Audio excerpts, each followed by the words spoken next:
Hello viewers. इस video में आप सभी का स्वागत है। जैसा कि मैंने लास्ट वीडियो में आपको 4 फ्रेजेस के बारे में बताया था, उसी सीरीज़ में ये आगे का वीडियो है जिसमें हम आपको 5 फ्रेजेस के बारे में आज इस वीडियो में बताएंगे। पहला फ्रेज है राउंड द क्लॉक, जिसका हिंदी में मतलब होता है दिन रात या चौबीसों घंटे। दूसरा फ्रेज है फ्रॉम डाउन टू डस्क, जिसका हिंदी में मतलब होता है सुबह से शाम तक। तीसरा फ्रेज है इन अ जिफी, जिसका मतलब होता है पलक झपकते। और चौथा हमारा आज का फ्रेज है डिस्पाइट माय रिफ्यूजल, जिसका हिंदी में मतलब होता है मना करने के बावजूद। और पांचवा लास्ट जो है आज का फ्रेज है डू एवर, जिसका मतलब होता है कभी तो इन सारे फ्रेजेस का यूज सेंटेंस में आप किस तरह से करते हैं, आइए वाइट बोर्ड पर देखते हैं कुछ एग्जाम्पल के साथ में। हमारा आज का पहला फ्रेज है, जैसा कि मैंने आपको पहले बताया है, राउंड द क्लॉक। क्रिकेटर बनने के लिए हमारा पहला फ्रेज है राउंड द क्लॉक। उसको हिंदी में बनाने के लिए हिंदी में यूज कैसे करते हैं वो देखते हैं। राउंड द क्लॉक को हमारा पहला सेंटेंस है उसने क्रिकेटर बनने के लिए दिन रात मेहनत की। हमारा आज का पहला सेंटेंस है उसने क्रिकेटर बनने के लिए दिन रात मेहनत की। अब इसको हिंदी में किस इंग्लिश में कैसे ट्रांसलेट करेंगे? He worked round the clock to become a cricketer. आइए दूसरा सेंटेंस देखते हैं इसी फ्रेज पे। तो हमारा दूसरा सेंटेंस है वह आईएएस की परीक्षा पास करने के लिए दिन रात मेहनत करता है। इसको कैसे इंग्लिश में ट्रांसलेट करेंगे आइए देखते हैं। तो इसका ट्रांसलेशन हो जाएगा he works round the clock to pass in IAS exam. He works round the clock to pass in IAS exam. इसको दूसरी तरीके से बोल सकते हैं he works round the clock to crack IAS exam. इस तरीके से भी बोल सकते हैं। ये तो हमारा पहला फ्रेज हो गया आज का, राउंड द क्लॉक। और दूसरा फ्रेज देखते हैं आज का। हमारा दूसरा आज का फ्रेज है from dawn to dusk. Dawn to dusk का हिंदी में मतलब होता है सुबह से लेकर शाम तक। सुबह से शाम तक। आज का हमारा दूसरा फ्रेज है फ्रॉम डाउन टू डस्क, जिसका हिंदी में मतलब होता है सुबह से शाम तक। इसको सेंटेंस में किस तरह से यूज करते हैं आइए एग्जाम्पल के थ्रू समझते हैं। वह सुबह से लेकर शाम तक ऑफिस में रहता है। He is in the office from down to dusk। तो हमारा पहला सेंटेंस है फ्रॉम डाउन टू डस्क का, वह सुबह से लेकर शाम तक ऑफिस में रहता है।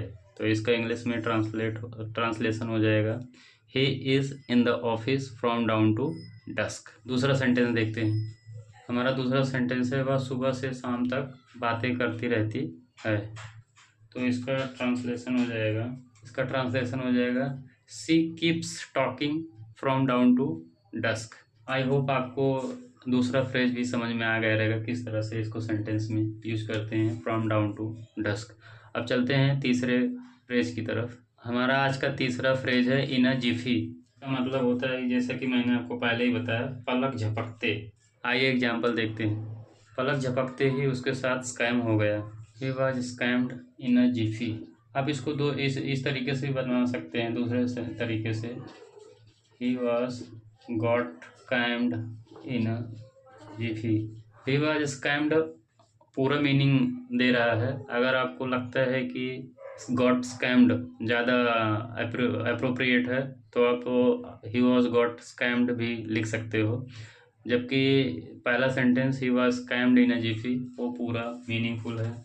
ये आपके चॉइस के ऊपर है कौन सा सेंटेंस आप प्रेफर करोगे। दूसरा सेंटेंस है आज का। हमारा दूसरा सेंटेंस है पलक झपकते ही उसका मोबाइल चोरी हो गया। तो आज का हमारा दूसरा सेंटेंस है तीसरे फ्रेज का दूसरा सेंटेंस है पलक झपकते ही उसका मोबाइल चोरी हो गया। हिज और हर, अगर हिज लड़का है तो हिज, अगर हर है तो लड़की है तो हर। आपके ऊपर है आप किसके लिए सेंटेंस बना रहे हैं और बोल रहे हैं। हर मोबाइल वाज स्टोलन इन अ जिफी। पलक झपकते ही उसका मोबाइल चोरी हो गया। अब आइए हम चौथे फ्रेज की तरफ बढ़ते हैं और आज का चौथा फ्रेज है डिस्पाइट माई रिफ्यूजल, जिसका हिंदी में मतलब होता है मना करने के बावजूद।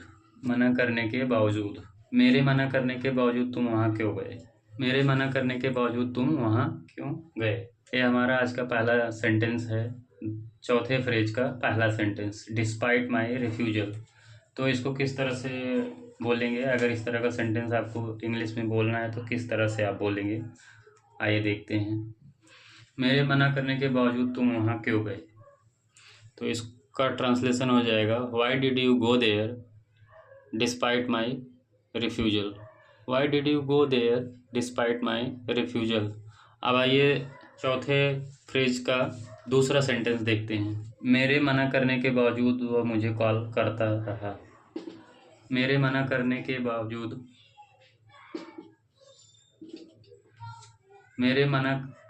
बावजूद वह मुझे कॉल करता रहा। Despite my refusal he kept calling me. मेरे मना करने के बावजूद वह मुझे कॉल करता रहा। Despite my refusal he kept calling me. अब अगर आगे ये ऐड करना चाहते तो आप लगा सकते हैं again and again. Despite my refusal he kept calling me again and again. मेरे मना करने के बावजूद वह मुझे बार बार कॉल करता रहा या कॉल करता रहा, दोनों का मीनिंग वही है।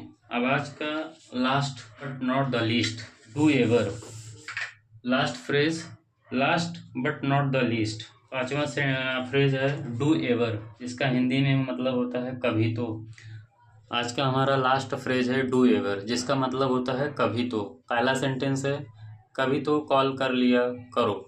इसको किस तरह से बनाएंगे? डू एवर कॉल मी, कभी तो कॉल कर लिया करो।